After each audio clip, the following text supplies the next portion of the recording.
north to south, to east to west, listen and you'll hear the voice of George C. Wallace ringing loud and clear.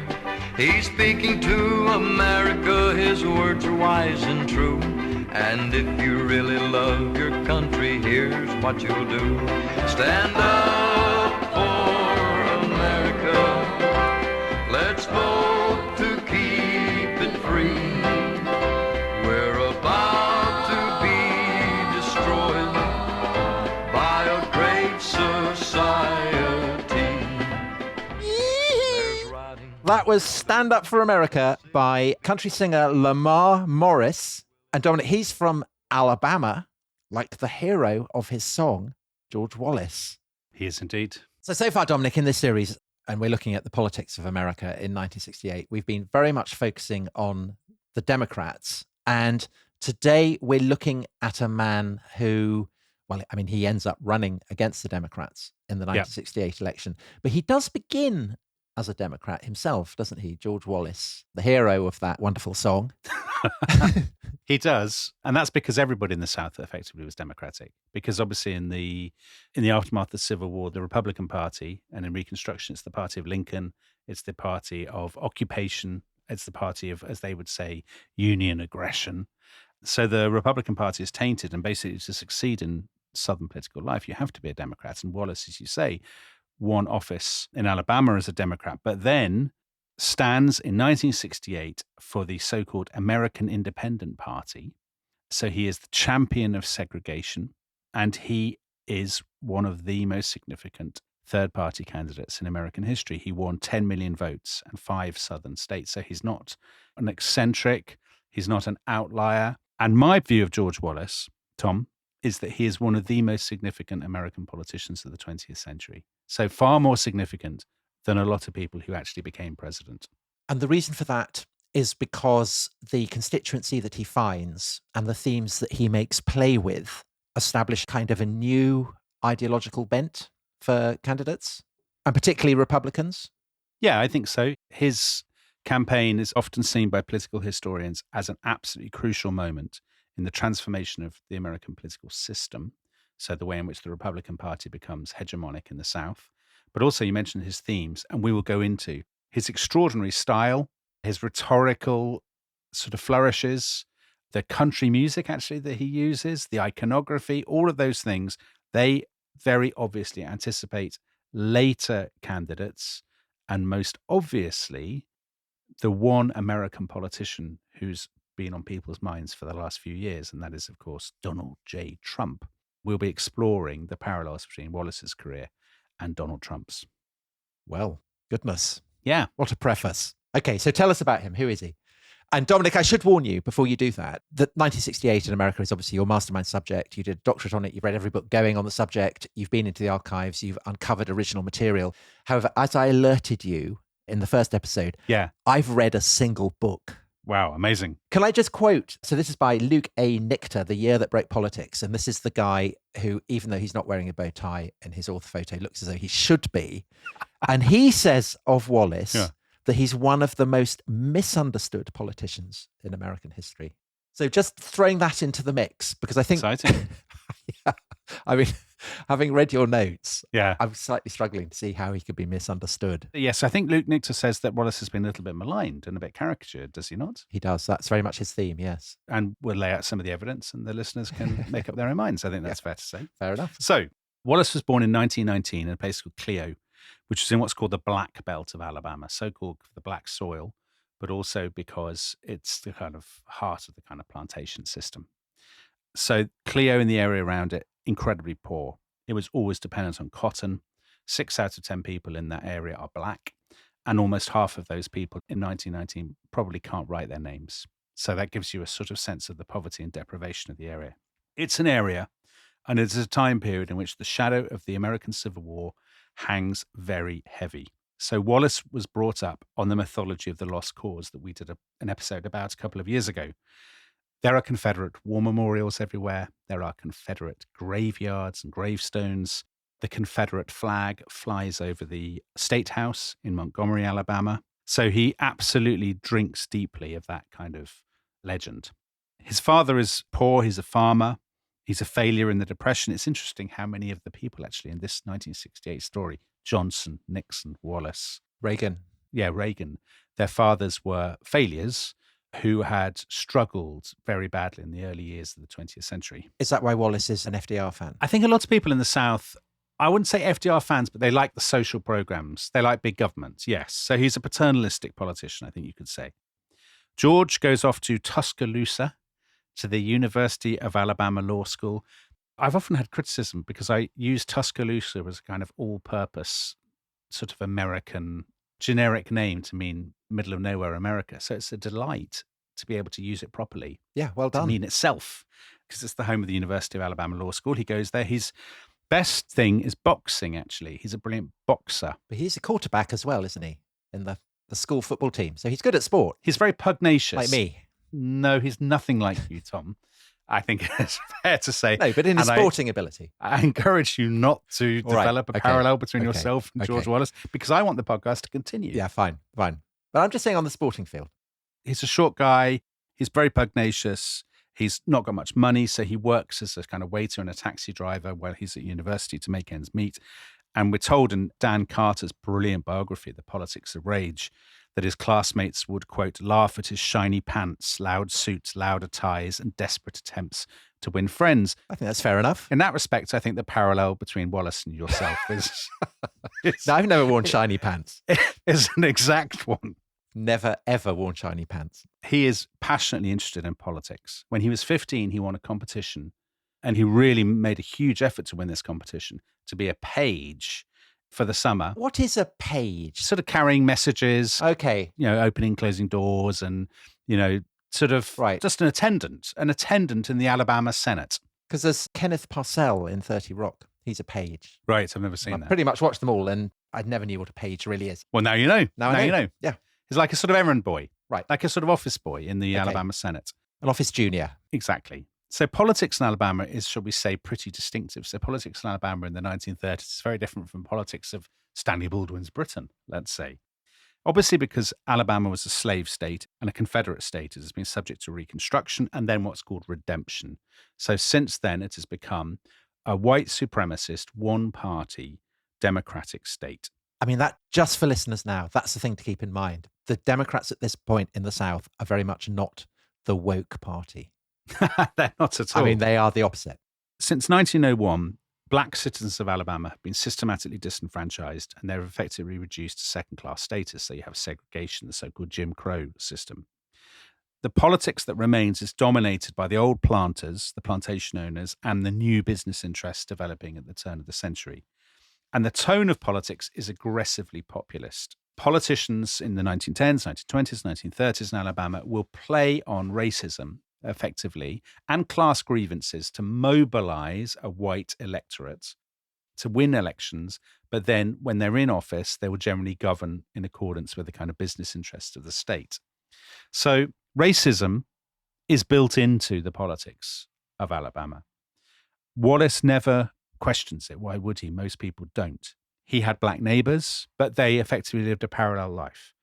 There are stories about him at university arguing with northern classmates about the South's racial codes, and he's quoted as saying, "The color define in their place. I don't hate them, but they're like children, and that is not something that is going to change." That's probably what a lot of Alabamians would have said round about the same time, 1920s, 1930s. And is he thinking that because he's thinking that they're racially inferior or that they're culturally and socially inferior? That's a very good question. And I think you're asking a question that he would have struggled to answer, because I don't think people... Well, it's just the air that he's breathing in, right? Yeah, he wouldn't have intellectualized it, I suspect. Right, okay. But we will see later on when he's governor what he writes privately about this question of inferiority. Okay. And we can gauge it. He gets into local politics. He becomes a lawyer. He marries a girl called Lurleen, who is from Tuscaloosa, who has no interest in politics at all. Lurleen will play a part later on, so remember her. She's very sweet. She's not a great brain. Everyone says she's very nice, and George treats her generally, I think, very badly. There's a parallel with me, that she's very keen on fishing, apparently. Right. Oh, that's nice. Yeah. Let's throw that out as well. Okay. He became a flight engineer in the Pacific. He flew bombing raids over Japan. He came back to Alabama. He climbed the Democratic ladder. He became a district judge. And he attached himself to a patron called Big Jim. Of course he did. Of course he did. Is there any other kind of patron in the 1950s Alabama? Surely not. So Big Jim, he was called Big Jim Folsom. He was the governor. He was a populist, and he branded himself as the little man's big friend. And I'll just tell you about his rhetorical style. Dan Carter describes it as, and I quote, exaggeration, hyperbole, ridicule, and a kind of country sarcasm that mocked his enemies. And you can maybe trace the lineage of that particular style. Where that's going. Backwards and indeed forwards. But Big Jim had a drawback. He was moderate on race. He was not intensely racist. And the problem for him is that in 1954, there's a landmark Supreme Court decision called Brown versus the Board of Education, very famous to people who know about American history, which effectively said that segregated public schools were unconstitutional. This sort of sparks the drive to integrate schools and indeed other institutions. And this provoked a massive backlash across the white South. The foundation of all these white citizens' councils pledged to massive resistance to defend the Southern way of life. And to give you a sense of how influential these councils were, within just a couple of years, Alabama's White Citizens Council had 80,000 members. But this is at a time when, to win the governorship of Alabama, to win the election, you probably need only 200,000 votes. So in other words, if you have the White Citizens Council on your side, you're almost halfway there. Yeah. So Wallace abandons Big Jim at this point and starts to tack to what you might call the right. But he doesn't at first go quite far right enough. So in 1958, he stood for the governorship in the Democratic primaries. But there was a rival candidate called John Patterson, who was even more overtly racist, even more, pledged to the cause of massive resistance, and was endorsed effectively by the Ku Klux Klan. And Wallace lost to this guy, Patterson.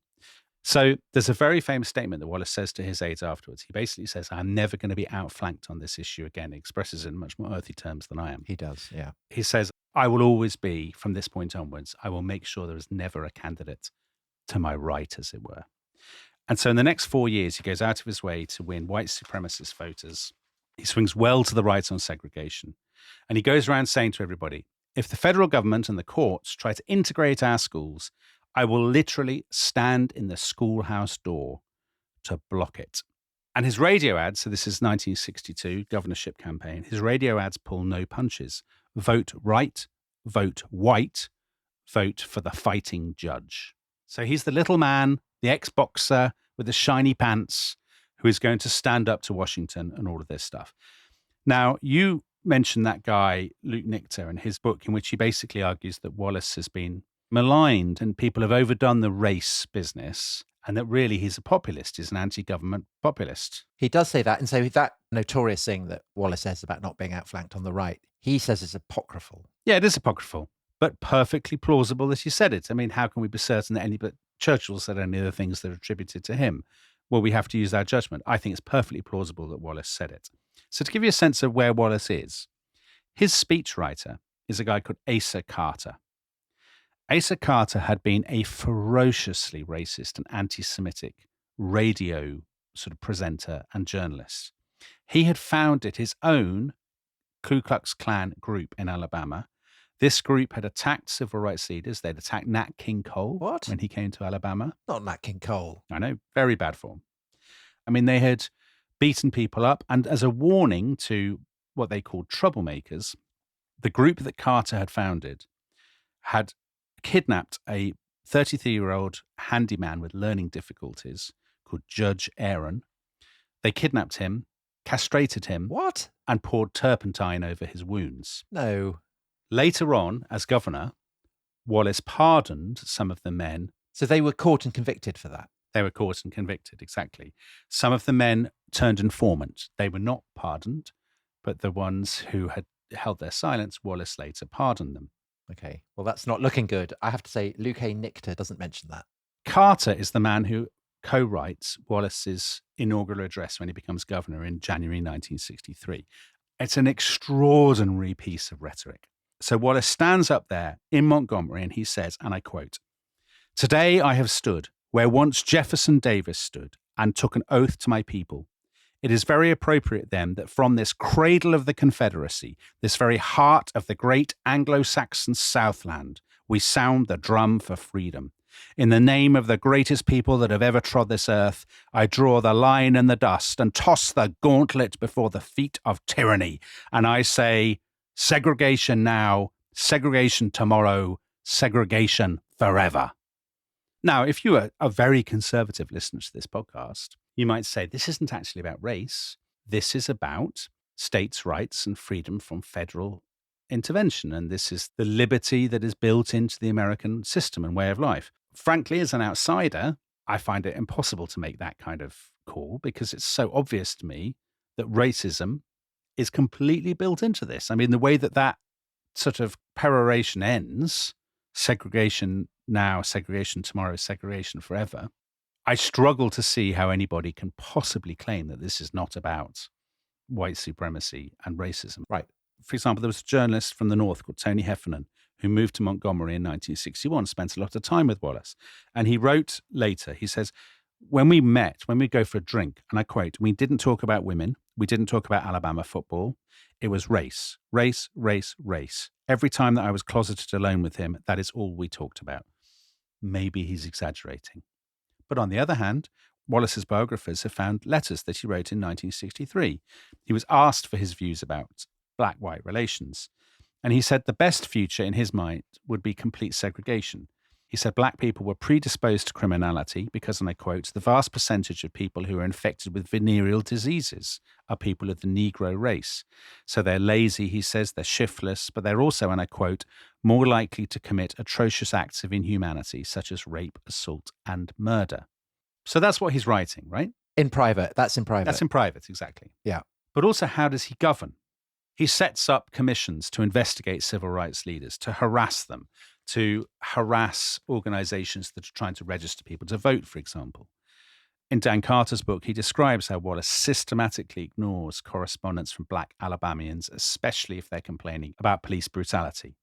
And there's a historian who's worked on this very recently called Jeff Frederick, who's looked very closely at the Wallace administration. He says, and I quote, race was a staple of the Wallace administration, connected to almost everyone and everything coming out of Montgomery.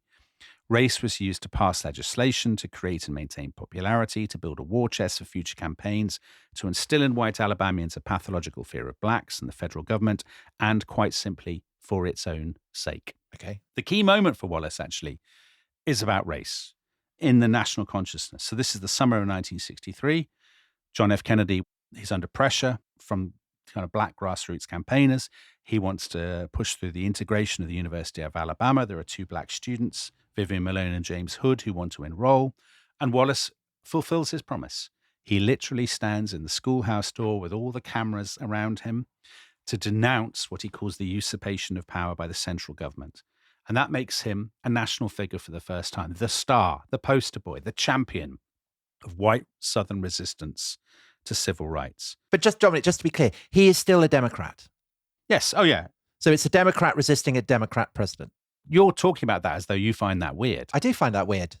That's completely normal. The two great parties in American politics for most of the 20th century are not ideologically homogenous parties. Well, it's just that, I suppose, where the Democrats are now, Yeah. it just seems such a kind of reversal. But the two parties now are very different beasts from what they were 50 or 100 years ago. I understand, but it is still just quite, I mean, because you're absolutely saturated in all this. Yeah. But I think for outsiders listening to it, it's something just to emphasize. I mean, it is Okay. a real turnaround, isn't it? It is. So there is a church bombing in the autumn of 1963. 4 black girls in their early teens are killed by this bombing, a kind of Klan bombing. The northern papers blamed Wallace for this. They said he has fueled the flames of hatred. And what does Wallace do? Now, a different person might have rowed back at this point, but of course, he is the fighting judge, the boxer. He just doubles down. He says, the people who've created the climate of violence are, and I quote, the Supreme Court, the Kennedy administration, and the civil rights agitators. So he is all in on this. So he at no point expresses any hesitation, any self-doubt, No. any anxiety that he might have contributed to this climate of violence. No, absolutely not. That's not his personality. It's not his style. Right. It would be temperamentally alien to him to back down on this. Okay. Because he's a pugnacious little fellow, but also He's surrounded by people who are saying, you sock it to them, George. This is great. Stand up to the federal government. Okay. He is, by the way, enormously popular with white Alabamians at this point, and indeed enormously popular across the South. So he thinks to himself, I'll go a stage further. And in 1964, he decides that he will fly the flag for the South in the Democratic presidential primaries. Now, at this point, Kennedy has been shot, and everybody knows that Lyndon Johnson is going to be nominated on a tide of kind of sentimental support, And that he will be pushing civil rights. Yes. Wallace has nothing to lose. He takes his governor's plane up north. He paints over the Confederate flag on the plane with the flag of the United States. He changes the slogan on the plane, which was Stand Up for Alabama. He changes it to Stand Up for America. The 1968 song that we began with is, of course, Stand Up for America. And he goes up to fight 3 northern primaries in Wisconsin, Indiana, and Maryland. Well, Maryland's kind of a border state, but it's north of the Deep South. Now, at the time, everybody thought, well, this is bonkers. The South had kind of been frozen out of presidential politics. It was still tainted for many years by the Civil War and by the sense that Southern politics was different and weird and nothing like Northern politics. Well, I mean, I have to say, listening to what you're saying, they're not wrong. Right. But when Wallace gets up to Wisconsin, as far north as you can get, right, on the Canadian border, the newspapermen following his campaign are stunned that he gets this very warm reaction. He goes and addresses these people in these halls, and they are blue-collar people from Wisconsin, often of Eastern European extraction. They're very hawkish on foreign affairs. They say they're worried about crime and law and order and all these kinds of things. And as he rolls out all his usual lines, the Milwaukee Journal would say, he rolls out his great sort of bullet points, if you like. The State Department has sold out to communism. The Supreme Court won't let you have prayers in public schools because it says it's unconstitutional. Thanks to the civil rights movement and the civil rights bills of this administration, there are going to be quotas at work, racial quotas. You're not going to be able to sell your house to who you want to. Your kids will be stuffed into classes full of strangers' children. And as he says all this, right, torrents and torrents of applause. Now, the thing is, in these northern campaigns, he never says anything overtly racist. But he doesn't need to because they're dog whistles. Here's the thing, and here's where I really disagree with Luke Nichter. Luke Nichter's argument would make sense if this was all happening in a vacuum and if nobody had ever read a newspaper. But everybody knows that George Wallace is the man who stood for segregation now, segregation tomorrow, segregation forever, right? He said it. So he walks in with that baggage. Yeah. So everybody knows what he stands for. And he gets tremendous results in these 3 northern primaries, 34% in Wisconsin, 30% in Indiana, and 43% in Maryland, which he would have won were it not for an unusually large turnout of black voters. And people are stunned at this, right? Because this is before the big riots in Newark and Detroit and the sort of darker turn of the 1960s. And political scientists, it challenged everything they thought about North and South being different and about how the future would mean the South ended up being more like the North. And what they realize is that actually the North and the South are converging, that in some ways the North is becoming more like the South because there's a guy called Samuel Lubell who wrote about this, sort of brilliant analysis. He said that in a lot of northern towns and cities, what you have is black families who have migrated over the generations from the South are now pressing up against white neighborhoods. And Lubell described it as a kind of front line across American cities. And he said, that's where the Wallace vote is. It is the people who live on that front line in those white neighborhoods who feel threatened by the black families who are pushing against them. And as we will see, this is going to be massively, massively important in the long run because there are hundreds of thousands of people like this who are looking for somebody to, as they say, defend their interests and their neighborhood and so on and so forth. Anyway, back to 1964. LBJ gets the nomination. Wallace is now, enshrined in the public imagination as the great champion of the South.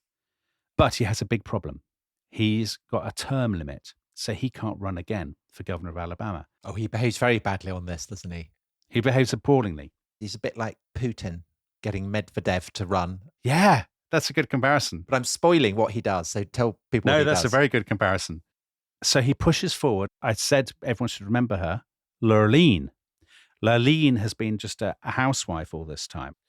When I say just a housewife, I don't mean to be sort of patronizing towards her. She is very hard done by. She's a very sweet, shy, gentle person. She's completely non-political.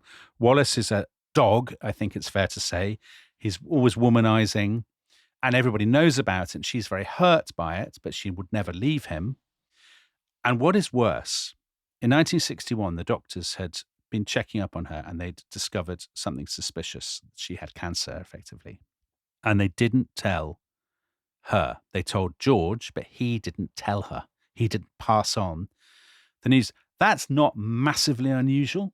It's like Perron, isn't it, with Evita? Exactly. But in late 1965, she is definitely diagnosed with uterine cancer. She has to have a hysterectomy and she starts radiotherapy.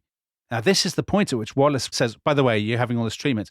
I want you to run for governor. Unbelievable. And she does, because she does what George wants. As Dan Carter says. While she's having radiotherapy? Yeah, she's just finished having it, I think. Extraordinary. Dan Carter says it was as though Lurleen Wallace were a plaster Mary being carried through the streets on a Saints' Day parade preceding the faithful. That's how he describes poor Lurleen, who hates speaking in public or giving interviews, being kind of paraded around Alabama as a kind of front woman for George. She hates giving speeches. She would just read a very short speech, maybe 500 words. But she absolutely aces it, doesn't she? I mean, even so, I mean, that's the amazing thing. What, the election? Yeah. Yeah, of course, she wins a massive landslide, 2-1 landslide, because people know that they're voting really for George. It's not like they're idiots. Or do you think they like someone who's shy and doesn't really like giving speeches? I mean, that's the alternative possibility. Maybe they do. But George always gives a speech when at Lurleen's events, right? She will just do a few words, then George will stand up and shout about people with beards and beatniks and Washington and all this stuff. Right. So on the day of her inauguration, January 1967, Wallace's men have a meeting. And the people who are there are people from the White Citizens Councils, from kind of far-right groups like the Liberty Lobby, the Conservative Society of America. And they all pile in, and they are talking about whether Wallace should run for the presidency in 68 as an independent candidate, not as a Democrat, mount his own campaign. Now, only a few years ago, this would have seemed mad for a Southerner to think of doing this. But in the intervening period, as we've described in previous episodes, you've had the Watts riots, you've had the birth of Black Power, you've had the riots in Newark and Detroit, a sense of the social fabric coming unstitched. And that is what Wallace is going to capitalize on. So there's the backlash element to that. But interestingly, and this I think is really important, this also has deeper roots because there has already been a kind of creeping Southernization of political life. And in recent years, historians have been looking at all these grassroots groups that have been very popular since the 1950s. In particular, Tom, this will please you, Christian groups. Well, Billy Graham. Billy Graham. He's already featured talking to Lyndon Johnson, hasn't he? But he's also very close to Nixon. So, I mean, basically, he's everywhere. He's endlessly popping in and chatting to presidential candidates. And Billy Graham is a Southerner too. He's from North Carolina. And in the late 40s and early 50s, Billy Graham had been much more conservative than a lot of people remember. So he had gone around denouncing, and I quote, the filthy, corrupt, ungodly, unholy doctrine of world socialism, which would be news to Theo, our producer, who is very keen on that kind of politics. And Billy Graham had called for a purge of the pinks, the lavenders, and the reds who have sought refuge beneath the wings of the American eagle. And Graham was just one of lots of Southern preachers who did this. He slightly goes a bit, woke. I mean, he doesn't go woke. He becomes a bit more vanilla. He mellows. Yes. But for example, there are much more extreme versions. So there's a guy, the most influential and the most important for Wallace is a guy called Billy James Hargis. Oh, he's brilliant. Are you familiar with his work, Tom? I am, because I wrote about fundamentalist Christian hostility to the Beatles. Yes, he hates the Beatles. Which kind of erupts in 1966. But one of his followers in 1965 published a pamphlet called Communism, Hypnotism and the Beatles, an analysis of the communist use of music, the communist master music plan. And his thesis basically was that the Beatles were communist stooges who were there to corrupt the youth, and then the Reds would invade. Yeah. So this is in 1965. So that's even before John Lennon has come out and said that the Beatles are bigger than Jesus. So Billy James Hargis had been going since the 50s. He had a thing called a Christian Crusade. He had radio and TV stations across the country. Absolutely, as you say, Tom, the Beatles, rock and roll music, sex education, the Supreme Court, and also civil rights. He says Martin Luther King is a communist. The civil rights movement is an attack on states' rights. It's funded by the Kremlin. Yeah. all of this stuff. It will amaze people to... Oh, go on. No, I was going to say yes. I mean, everyone will know what's coming, that he gets caught up in a sex scandal. What do you think happens to Billy James Hargis? But here's the thing. What this means is that thanks to him and people like him, by 67, 68, there was already this network of evangelical colleges and publishing houses and radio and TV stations, not just in the South, but across the whole United States. And this is what George Wallace is going to tap into. Crucially, his aides have learned something from Hargis, which is a fundraising technique using what's called direct mail. So this is basically a computerized system, very familiar to most of our American listeners. But this is the first time that a candidate uses it, right? It's one of the first times, right? So this is the age at which direct mail starts to get rolled out nationwide. You will be bombarded with letters saying, are you worried about, tell you about an issue. Raw sex being taught in schools?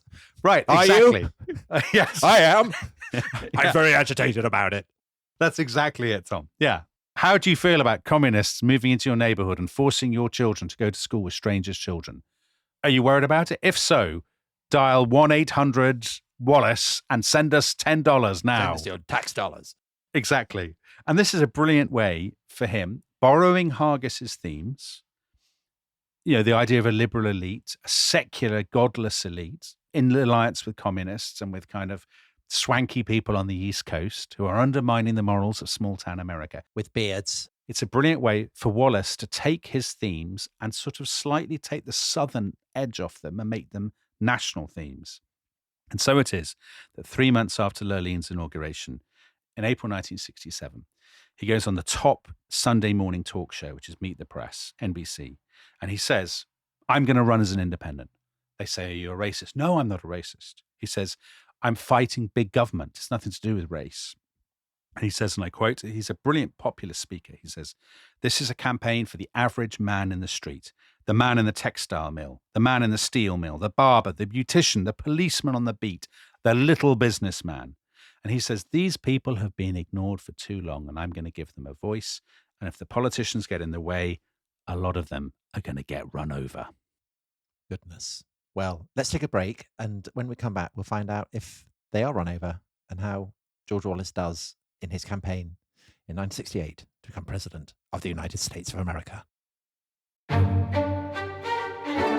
This episode is brought to you by Rocket Money. Tom, we often talk about how to organise our finances. I'm very conscious that I'm paying for a lot of mad subscriptions. And there's one thing that we've talked about often on this show. It's the thing that we probably hate more than any other, and it's a hidden fee. I would love to get my finances under control. There are all these things piling up on our bank statements, and I think I need to fix this problem. I need to sort this out and to stop this. I mean, my finances are so chaotic that I need this app. So I'll tell you what it is. It's called Rocket Money. It's a personal finance app that helps find and cancel your unwanted subscriptions. It monitors your spending and it helps to lower your bills so that you can grow your savings. With Rocket Money, you can track all of your subscriptions and you can easily cancel within the app with just a few taps, saving you time, avoiding charges. And you can also set budgets and goals and get personalized insights and regular reports to track how you're doing. They will even send you real-time alerts for large transactions, upcoming bills, refunds, and even low balances. So let Rocket Money help you reach your financial goals faster. Join at rocketmoney.com/ishistory. That's rocketmoney.com/ishistory. rocketmoney.com/ishistory.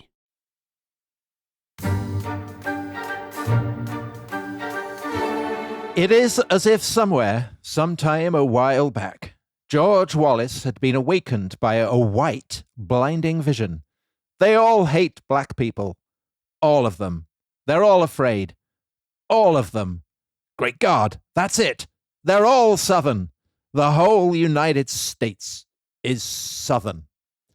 So that was NBC's Douglas Kuiker, who was covering George Wallace's presidential campaign in 1968. And I guess obviously there's a slight element of exaggeration there, but he is putting his finger on something important about what is making Wallace's campaign tick, right? Yeah, I think so. That Wallace thinks, even if that is an exaggeration, he clearly thinks there are anxieties out there in states a long way from Alabama that he can exploit using similar kinds of sort of toned down rhetoric that he has been using in Alabama. And so this enables him to run what is effectively the most significant third-party campaign since Theodore Roosevelt's Bull Moose movement. Bull Moose, Tom. And we love a bull moose, don't we? You've been doing some secret reading, have you, to know about the Bull Moose? No, I haven't. I do vaguely know about Teddy Roosevelt. Okay. And I always remember Bull Moose as being a very funny name. It just sticks in the mind. Surely he's part of the American Ryder Cup team. Yes. No, it's a police chief in 1950s Alabama, I thought. Yes, exactly. Yes. So, yeah. Now, the thing is, the American system is not set up for three parties. It's set up for two.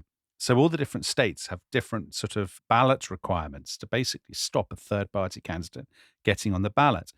And in total, to get on all the ballots in every single state, Wallace needs, more than 2 million signatures. It's been estimated.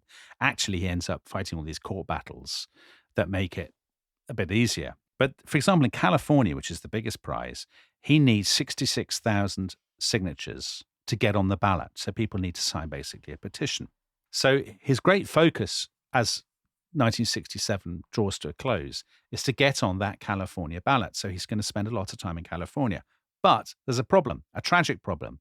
That summer, Lurlene's doctors tell her that the cancer has spread. She's going to have to go to Houston, Texas for surgery. And Wallace feels, although he probably doesn't really want to, he feels he has to go with her to Houston to kind of be at her side. So he spends 2 months in Houston. Then in the autumn, she comes back to Montgomery, and she's obviously in a terrible state. She's very gaunt. She's very thin. But Wallace, at this point, just goes straight off to California. Yeah, straight out to get support. So California, it's the home of hippies and Summer of Love and all that. Yeah. Wouldn't seem obvious, George Wallace, campaigning land. It might not if you believe the Summer of Love sort of propaganda, as it were. But there's much more to California. California, you could write a whole history of the 1960s just in California, and it would be brilliant. California is such a complicated and multi-layered place. First of all, California is full of so-called Okies, first and second generation migrants from states like Oklahoma, where Billy James Hargis came from. So these are migrants from the Dust Bowl who have brought often their religious values with them in the 1930s. So that kind of evangelical Christianity. There's a lot of that in California. California in the 1950s has been incredibly fertile territory for conservatives. So Reagan, obviously. Yeah. Billy Graham, the John Birch Society. Lots of historians have written about this in recent years, about all these kind of grassroots groups. They meet for coffee mornings and stuff and talk about how much they hate communism. That's all going on in California. And people who put flowers in their hair, presumably, as well. They don't like them either. And of course, Reagan has proved that in 1966. He has proved that California can be very fertile territory for a kind of conservative movement. Even so, Wallace's rallies in California are like nothing people have seen before. He holds 70 of them in just a few weeks, and they are in county fair. They're in very unglamorous. They're places that basically, Tom, if you and I go to California, which we will do, of course. We will, with the rest is history, going to San Francisco and LA, But we won't be hanging around, I trust, at strip malls, stock car racetracks, high school football stadiums, county fairgrounds, and Dominic, suburban car parks. Speak for yourself. I don't want to come across as a kind of East Coast liberal snob. Okay, good. But if you do, that's fine. A, I do want to come across like that. And B, I don't believe you will be going to strip mall car parks. Well, we'll see. Time will tell. And setting up shop there. Anyway, Wallace does. And his rallies would always start, there'd always be a cross between a political rally and a kind of gig. So a country music gig. And historians have also written tons, really interesting stuff about how country music, which obviously in Britain, we generally regard as risible. I was going to say... What were you going to say? No, I'm not going to say it. You've gone lower than I would. But Americans take it very seriously, so I don't want to offend our American listeners. Obviously I do. But country music is a massive signifier in the 60s and 70s of kind of conservative values. Right. And Dan Carter, Wallace's biographer, says it's the conservative voice of young white working class Americans. So he kind of draws people with that. He really pioneers the use of country music in American politics. And it's very, very successful. In January 1968, he announces he hasn't got 66,000 signatures. He's got 100,000 signatures. Yeehaw! And people are really astounded. Who knew that there were so many George Wallace supporters, on the West Coast in the kind of great American utopia. Yeah. Bad news, however, while he's been away, Lurleen has been fading fast. She has a series of operations in early 68, but she dies on the 6th of May. For once, Wallace is at home and he's holding her hand. When he's campaigning in California, well, he's like a kind of Buckingham Palace press release on the travails of an elderly royal, isn't he? Because they were always saying, oh, the Queen is in good spirits while she's about to die. And he's basically issuing the same stuff. Say, oh, she's fine. Yeah. She's brilliant. Vote for me. Here's another country and western song. Exactly. So poor Lurleen dies. There was then a sort of Eva Peron style jamboree in Montgomery. So all the schools close. Most of the shops and businesses close on the day of the funeral. Tens of thousands of people queue up to pay their respects. I mean, this is a sad detail. She specifically said, I want my casket to be closed. And Wallace insisted that it be opened because obviously it's much better political theatre. More dramatic, yeah. He takes a break for a few weeks, and then at the end of May 1968, he plunges straight back into the campaign, apparently untroubled by his wife's death. He goes straight in Memphis, Tennessee. 10,000 people queue for 2 hours to hear him say he's going to return control of schools to the people, not, and I quote, some bearded Washington bureaucrat who can't even park a bicycle straight. This is one of his favorite lines. And I can see you laughing. I mean, people would be hooting with laughter at that. This stuff about bearded bureaucrats who can't park a bicycle straight. Can you park a bicycle straight, Tom? No, I can't. Well, but I haven't got a beard, so there is that. Okay, there is that. So one question might be, how does he pay for all this, right? Where's the money coming from? Now, his campaign cost about $9 million. So for context, that is cheaper than Eugene MacArthur's campaign for the Democratic nomination. And I think over the course of it, he generates a surplus. Yeah. His biggest single donor is a very slightly shady man. Really? Called Nelson Bunker Hunt. That's a made-up name. Who is the son of an eccentric Texas oil billionaire called H.L. Hunt, who at one point was said to be the richest man in the world. But he's reclusive, so no one's really heard of him. But 80% of Wallace's funds come from individual donors. And this is through direct mail. This is through people who've seen a special film they've had made called The Wallace Story, which is shown on small, tiny little TV stations across the South and the Midwest. And people watch this film and it's interspersed with appeals for money, and they ring the number and they donate money to the Wallace campaign. Do you know someone who puts up a Wallace for President sign in the gardens of his house? We've already mentioned him in the course of the series. In the course of the series, John Wayne. Elvis Presley. Elvis Presley? At Gracelands, yeah. Does he? Oh, Elvis. I looked up his biography just to see whether there was any George Wallace Elvis link, and there was.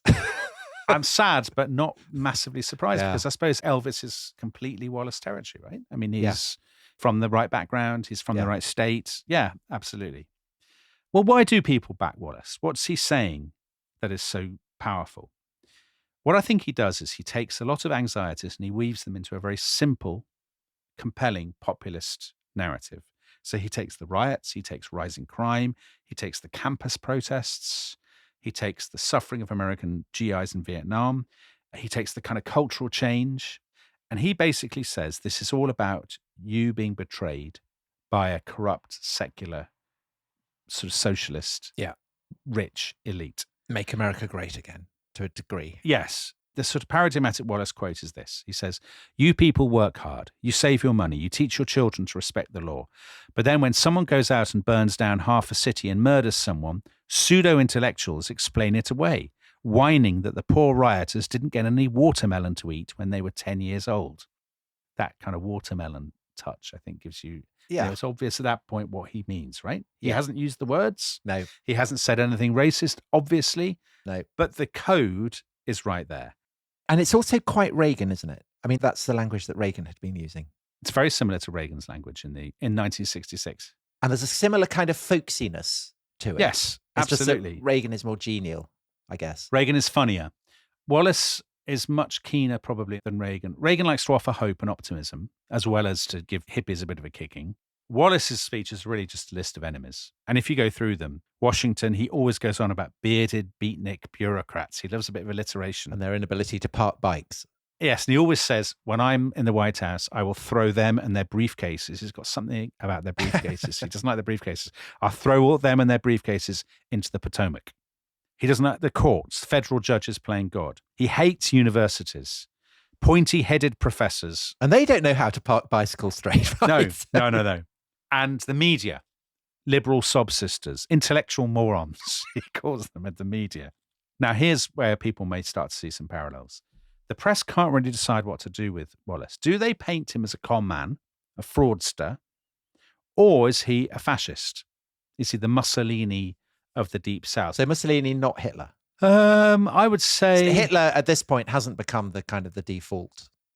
Oh, he's bad. He's my enemy. He's Hitler. Well, actually, he has, because counter-protesters shout Sieg Heil at him and make Nazi salutes and things. So, yes, the shadow of Hitler is kind of hanging there. Wallace himself said to the authors of An American Melodrama, the Sunday Times team that worked on this brilliant book, he said to them, I don't talk about race or segregation anymore. We're talking about law and order and local control of schools, not these other things. Of course, the obvious point, which they make themselves, is but he doesn't need to use the word racist words because everyone knows he stands for it. And Wallace actually, in an unguarded moment, said to a journalist in Cleveland, race is the thing that's going to win this thing for me. You know, he knows that race is part of the mix. But Luke Nichter is right about this. There is more to it than just racism, because obviously crime has gone up by every metric. People are worried about pornography or, you know, cultural change or all of these kinds of things. And I think Wallace is also tapping a deep-seated sort of strain of populism and indeed paranoia that runs right through American politics from the very beginning. I mean, you and I are in agreement, Tom, that the Declaration of Independence is a disgracefully paranoid conspiracy theory. But isn't it also the suspicion that people in the flyover states have of East and West Coast intellectuals and elites? Absolutely, which is a theme that is obviously very strong in the current election. It is, exactly. But no, it's absolutely a resentment of cities, a resentment of the kind of metropolitan elites, a resentment of the federal government, all of that stuff. These are, of course, well-worn themes. They are Ronald Reagan's themes. Government is the problem, it's not the solution, all of that stuff. And there are possibly other comparisons. If you look at Wallace's speeches. So I was reading Dan Carter's book, which was published, I think, in the late 1990s. And this is how he describes Wallace's speeches. He was the perfect mimetic orator, probing his audience's deepest fears and passions and articulating those emotions in a language and style they could understand. On paper, his speeches were stunningly disconnected, at times incoherent, and always repetitious. But Wallace's followers reveled in the performance. They never tired of hearing the same lines again and again. Right.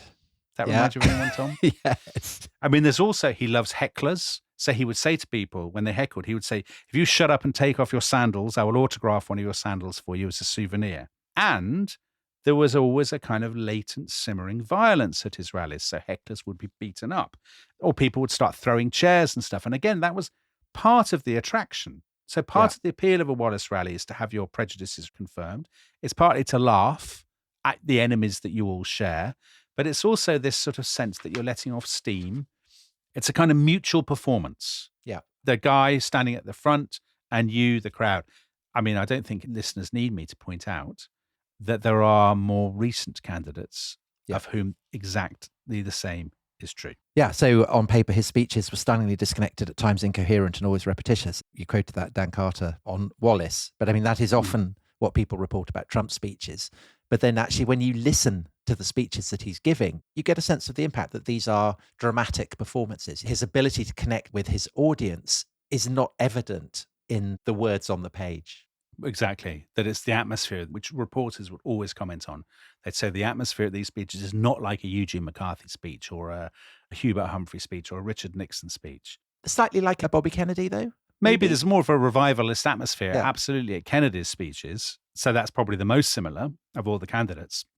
But with Wallace's speeches, there was always the aggression, isn't there? I mean, the fact that so much of it is about enemies. And he's unapologetic about that, isn't he? He thinks that violence has a place in politics in a way that is not normal, probably, for presidential candidates openly to say.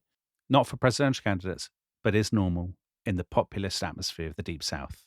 That is the aggressive rhetoric. Remember Big Jim? Yeah. Big Jim with his exaggerations, his hyperbole, everything over the top. That's how Southerners speak. But he's not running for president Big Jim wasn't No. running for president, but Wallace is. Is there a sense that a slight element of violence is being introduced? Yes, I think absolutely. And I think this is why so many northern commentators are so horrified. And they're horrified when they look at the polls. So, his dream scenario is he wins the entire former Confederacy. He wins the entire border state region. So that's places like Maryland and Kentucky. And then he adds one or two Midwestern states like Indiana or Ohio. That's always unlikely, I think. Even so, at the start of October 1968, 1 in 5 Americans say they're going to vote for him. And he is hoping to win the South, maybe win a few of the border states. If he gets to about 150, 170 electoral college votes, the election will be deadlocked. It will have to go to the House of Representatives for the first time since the 1820s. And he can kind of be the kingmaker. That's what he wants. Yeah. That's his dream. What an extraordinary thing that would be, that he decides the future of the American Republic. But there are two very comical developments, aren't there? So number one is the presence of this lady called Janine Welch. And I say Janine, she spells Janine like a Star Wars character. J-A-N-E-E-N. And Janine is this sort of middle-aged woman who wears, quote, skin-tight silver and gold lame cowboy outfits. She's a groupie, basically. She's got very close to Wallace. She's what the Clinton campaign would have called a bimbo eruption, right? She is a bimbo eruption, exactly. And she starts, sharing his hotel rooms. She's hanging around with him in public and stuff. And his aides are very agitated about this and say to Janine, can you please keep a lower profile? And she says, well, the big problem with this relationship is, and I quote, he's in such a hurry, sometimes he won't even take his coat off. Well, that's commitment, isn't it? That is commitment. But basically, they kick her off the campaign. And so that's the end of Janine. But she distracts him. Well, she gets arrested for prostitution. She does indeed. Do you know what? I Googled her. I did some digging. I mean, this is a weird rabbit hole to have gone down. She died about 3 months ago. Oh, God. She was in her 80s. Goodness. Yeah. Janine Welch was not her name. She changed her name to something else. And it sort of was like much loved pillar of local community and stuff. Well, that's good to know. I felt awful reading this, having laughed about her gold cowboy outfit or whatever. But he also needs a running mate of a more conventional kind. This is brilliant. So his first choice is this guy called Happy Chandler. Yes. The whole story is like a British person's parody of American politics, isn't it? Yeah. His first choice is this guy, Happy Chandler. Happy Chandler, exactly, he's right, Tom, who had been the governor of Kentucky and then the baseball commissioner. And basically, he's not immensely racist because he had helped integrate baseball. He had backed Jackie Robinson playing with the Brooklyn Dodgers in the 40s, which was this big moment in baseball's history. Anyway, there's huge complaints from the people on the far right. So Nelson Bunker Hunt. He doesn't like Happy Chandler. Yeah, he says this guy's soft on the key issue of race, obviously. So you can't have this liberal pinko fellow. So they ditch Happy Chandler. They go for their second choice. Which adds greatly to the gaiety of the nation. It does. Choice. So their second choice is General Curtis LeMay. He'd been a former commander of US bombers over Japan. He'd been the head of Strategic Air Command, and then he'd ended up as Chief of Staff of the US Air Force. He's most famous, I guess, because if you've seen Dr. Strangelove, he was the model, the direct inspiration for the character played by George C. Scott, General Buck Turgidson. He looks like he's made of wood. He never smiles. He's always chewing a cigar. He's basically a hippie's kind of nightmare vision of what the US Air Force is all about, right? Totally he is, because he basically loves bombing people. He can't get enough of it. In his defense, he said one of the favorite sentences I've ever read. It's actually very true of me as well. I've always sought to slaughter as few civilians as possible. But I mean, the thing is, he's probably right. When you put it like, so. I mean, politically, it's not the ideal way to frame it, but... I try not to slaughter too many people. Anyway, he had said of the Vietnam War, his solution for it was to, and I quote, bomb them back into the Stone Age. And a lot of people thought this was very impolitic.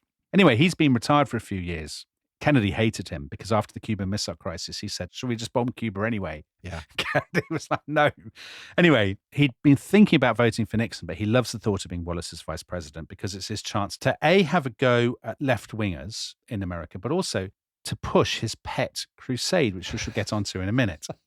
So he's going to be unveiled at the Pittsburgh Hilton on the 3rd of October. And if I say this is very Four Seasons total landscaping, Our American listeners will know what this means. So basically, the night before, LeMay meets up in this hotel with Wallace's aides, and they say, "What are you going to say?"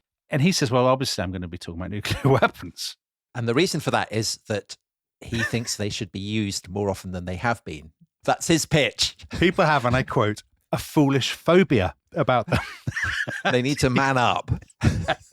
And the Wallace aides, I mean, let's be clear, the Wallace aides are hardly bleeding-hearted liberals, but they're just like, no, no, no. Please do not bring this up. And because he's so attached to this, they end up staying up with him until 4:30 in the morning, begging him. And they say, don't talk about it. Please don't talk about it. Don't mention it. Then he goes in to his press conference. And the first question is from the Los Angeles Times. General, do you think it is necessary to use nuclear weapons to win the war in Vietnam? And all of Wallace's aides are holding their breath. Yeah. He piles in, doesn't he? Well, at first, he taunts them, though, because he says right at the beginning, we can win this war without nuclear weapons. But I have to say that we have a phobia about nuclear weapons. I think there may be times when it would be most efficient to use nuclear weapons. However, the public opinion in this country and through the world throw up their hands in horror when you mention nuclear weapons, just because of the propaganda that's been fed to them. Brilliant stuff. That's his first answer. At this point, Wallace is just in shock. Now, Wallace is so garrulous usually, and he says nothing. He's appalled. There are these hilarious descriptions of reporters sort of scrabbling and fighting. Running off to the phone boxes. Yeah, to ring the newspaper. But if they do that, they miss the even better bit that's coming up. He doesn't leave this theme alone, does he? And he then goes on, I've seen a film of Bikini Atoll after 20 nuclear tests, and the fish are all back in the lagoons. The coconut trees are growing coconuts. The guava bushes have fruit on them. The birds are back. Then he comes up with the one slight caveat. The rats are bigger, fatter, and healthier than they ever were before. So at this point, Wallace jumps in and he says, just to be clear, General LeMay is not advocating the use of nuclear weapons. He is just discussing nuclear weapons. Well, wait a minute now. I know I'm going to come out with a lot of misquotes from the campaign. I'll be lucky if I don't appear as a drooling idiot whose only solution to any problem is to drop atomic bombs all over the world. I assure you I'm not. And so that must be a comfort. Yeah. So Wallace is apparently absolutely distraught about this. I mean, it does kind of slightly hold him below the water, doesn't it? It does completely. Because it makes him a complete joke. It makes his campaign a total joke. Yeah. That they've got this guy. This mad bloke who's just... Doesn't Wallace pack him off on a kind of fact-finding tour of Vietnam or something to just keep him out of the way? First, they sent him to most obscure locations in America to give speeches about environmental protection. But he went up somewhere to some northeastern college and people asked him about population. He said, people should have more abortions.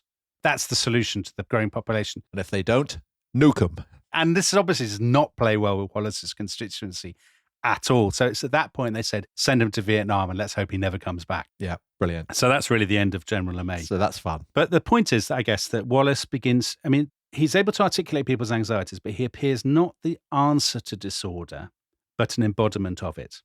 And I think he never surmounts that. That's what stops him really breaking through. Because there's a kind of quality of kookiness. Yeah, the aggression. And that's why LeMay is so damaging. Exactly. And by the end of the campaign, he's really being hammered by both sides, by the Democrats and the Republicans, saying that he's a wasted vote and all of this kind of thing. That said, as the election approaches, he's still getting big crowds. He's still far ahead in the deep South states, Alabama, Louisiana, Mississippi.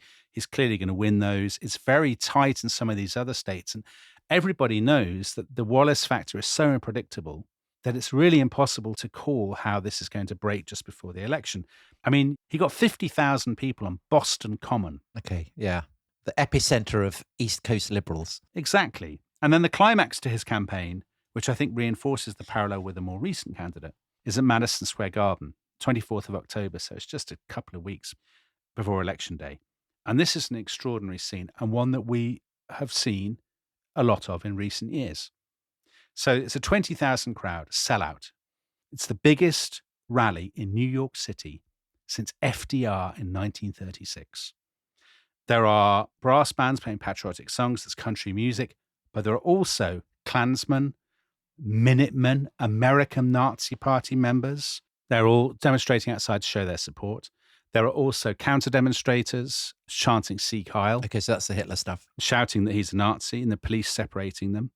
And Wallace comes out to speak. And at first, it's such an enormous occasion that he's a little bit hesitant, actually, even possibly nervous. But then the first protests start. It's a black guy who hands up a poster with a Klansman and with a noose. The slogan says "Law and Order Wallace style." And then there are people with megaphones, bullhorns, as our American listeners would call them. And the crowd goes mad at these guys. The police have to wade in to separate fights. And Wallace is galvanized by this. He gives this very famous line. He says, "Why do the leaders of the two national parties kowtow to these anarchists? One of them laid down in front of President Johnson's limousine last year. I tell you, when November comes, the first time they lie down in front of my limousine, it'll be the last limousine they ever lay down in front of." And everyone goes, "Wait." Yeah. They're delighted. But again, it's that thing about violence. And that's the first of 12 standing ovations. He does all his usual sort of rhetorical tricks. He says, the reason we don't have riots in Alabama is as soon as someone picks up a brick, they get a bullet in their brain. And everyone's, "Hey, that's brilliant. Let's shoot more people," all of this stuff. One thing actually buried in the speech that I noticed when I reread it that I had not thought about before. He says, "We should have looked our allies in Western Europe in the face and said to them, you should go into Vietnam. And if you don't go in Southeast Asia, we're not only going to cut off every dime of foreign aid you are getting, we're going to ask you to pay back all you owe us from World War I right to this very day." And that sounds very, very familiar. Anyway, we've been talking too long about George Wallace. We will get to the last days of the election at the end of this series. He doesn't become president. His support is squeezed in the final days, but he does, as I said at the beginning, he wins 5 states and he wins 10 million votes. And I think he really, really matters. And just to sum up the story about why he matters, I'll tell you what happened after the election. So one of Richard Nixon's campaign staff was a guy called Kevin Phillips, a guy in his 20s, very smart. He was always looking at data. And his argument, he believed that Wallace was the canary in the coal mine for American political life. And he argued, Phillips, he said, American politics is fundamentally changing for 2 reasons. Number one, the center of gravity, which was always the kind of Northeast, is moving south. And it's moving to a region that Phillips, he called it the Sun Belt, a region that is being transformed by air conditioning and things, lots of defense contractors, lots of new industries in these places, Arizona, California, Texas, Tennessee, the Carolinas.